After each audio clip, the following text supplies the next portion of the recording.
সুশৃঙ্খল ভাবে দীপক মজুমদার মহোদয়কে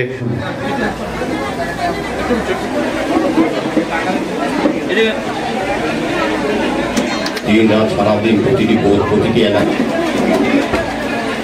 সামনে তুলে ধরার জন্য প্রত্যেককে আমি আগরতলা পৌর নিগমের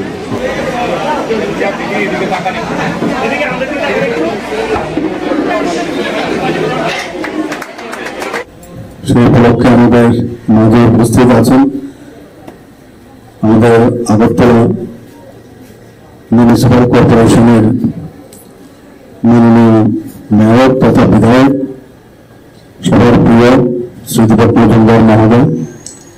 এখানে উপস্থিত আছেন আমাদের সদর আরবান ডিস্ট্রিক্টের সম্মানিত সভাপতি শ্রী অসীম ভট্টাচার্য মহোদয়, মন্ডল সভাপতি আমাদের মাঝে একটু আগে আমার বক্তব্য এখানে রেখেছেন শ্যামল কুমার দেব মহোদয়, উপস্থিত আমাদের প্রাক্তন এই মন্ডলের সভাপতি তথা মার্ক থেকে ভাইস চেয়ারপারসন শ্রী সঞ্জয় সাহা মহোদয়, আমাদের এই এলাকার অত্যন্ত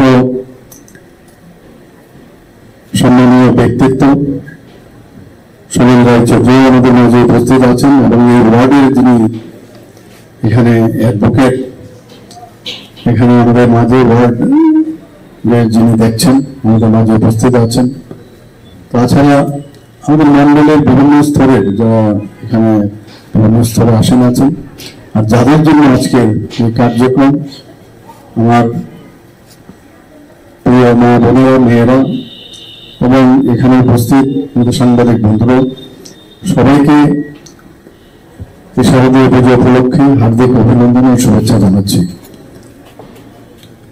আমরা সত্যি ভাগ্যবান যে গত 22 তারিখ ত্রিপুরাতে আমাদের সবার আদরণীয় প্রধানমন্ত্রী শ্রী নরেন্দ্র মোদীজি এসেছিলেন এবং আপনারা সবাই ভিডিওতে এবং টিভির পর্দায় আপনারা দেখেছেন যে 22 তারিখ শুধু পুজো দিতে মায়ের বাড়িতে এসেছিলেন, পাশাপাশি দিল্লি অর্থাৎ সেন্ট্রাল গভর্নমেন্ট এবং আমাদের স্টেট গভর্নমেন্ট মিলে 54 করোড় 54 কোটি টাকা যে প্রকল্প ছিল মার বাড়িকে আরো সুন্দরভাবে সাজানো, সেটাও উদ্বোধনের জন্য নিয়ে এসেছিলেন। এবং এরকম একটা ভব্য আয়োজন সারা ভারতবর্ষ তথা সারা পৃথিবী দেখেছেন মাননীয় প্রধানমন্ত্রীজি কিভাবে পুজোটা সেখানে দিলেন। আমরাও সেখানে ছিলাম। আমাদের এখানে যে ত্রিপুরা সুন্দরী মায়ের এখানে প্রায় প্রতিদিন 3000 থেকে 3500 সেখানে ফুটফল আছে, মানুষ পুণ্যার্থীরা সেখানে যান এবং দেখা গেছে সেখানে বছরে প্রায় 12 থেকে 15 লক্ষ লোক আমাদের এই ত্রিপুরা সুন্দরী মায়ের মন্দিরে যান পুজো দিতে। আমি নিশ্চিত যে আগামী দিনে মাননীয় প্রধানমন্ত্রী যে আসার পর যেভাবে প্রচার প্রসার হয়েছে, সমস্ত দুনিয়া দেখেছে যে 51 শক্তিপীঠের মধ্যে একটা শক্তিপীঠ, তার নাম হচ্ছে ত্রিপুরা সুন্দরী মন্দির। আমরা তার কাহিনী আমরা সবাই জানি যে সতীর যে ডান পায়ের অংশ সেখানে পড়েছিল, আমরা সবাই জানি।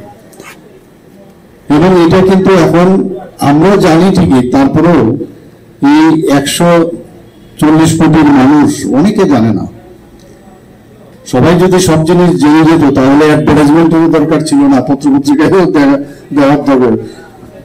এখানে যেগুলো শাড়ি, একটা খেলার পোশাক, সেটা মানুষ জানান দেয় যে আমার এটা হয়, এটা হচ্ছে, তাহলে মানুষ জানার চেষ্টা করে। কিন্তু যেহেতু মাননীয় প্রধানমন্ত্রী জি এসছেন এবার, আমি নিশ্চিত যে আগামী দিনে আমাদের পর্যটনের যে একটা বিশেষ স্থান 51 কোটির একটা, সেটা দেখার জন্য এখানে আমি তো বললাম 12 থেকে 15 লক্ষ, এটা কোন দিকে যাবে আপনারা দেখবেন এবং সেই কারণে আমি বলবো মাননীয় প্রধানমন্ত্রীজিকে আমি ধন্যবাদ দেবো যে আমি যখন ওনাকে আহ্বান করলাম আপনি কাইন্ডলি আসুন এখানে, উনি সাথে সাথে উনি উত্তর দিয়েছেন, দিন কোন ঠিক হয়েছে এবং ঠিক শুনে এখানে এসেছেন।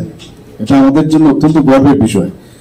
এখানে বাইরের থেকে যখন মানুষ আসবে শুধুমাত্র মন্দিরে পুজো দেওয়ার জন্য না, এতগুলো লোক যখন আসবে আমাদের শুধু ওই এলাকার না, ত্রিপুরার যে আর্থিক যে বিষয় সোশিও ইকোনমিক্যাল কন্ডিশনও সেটা বাড়বে।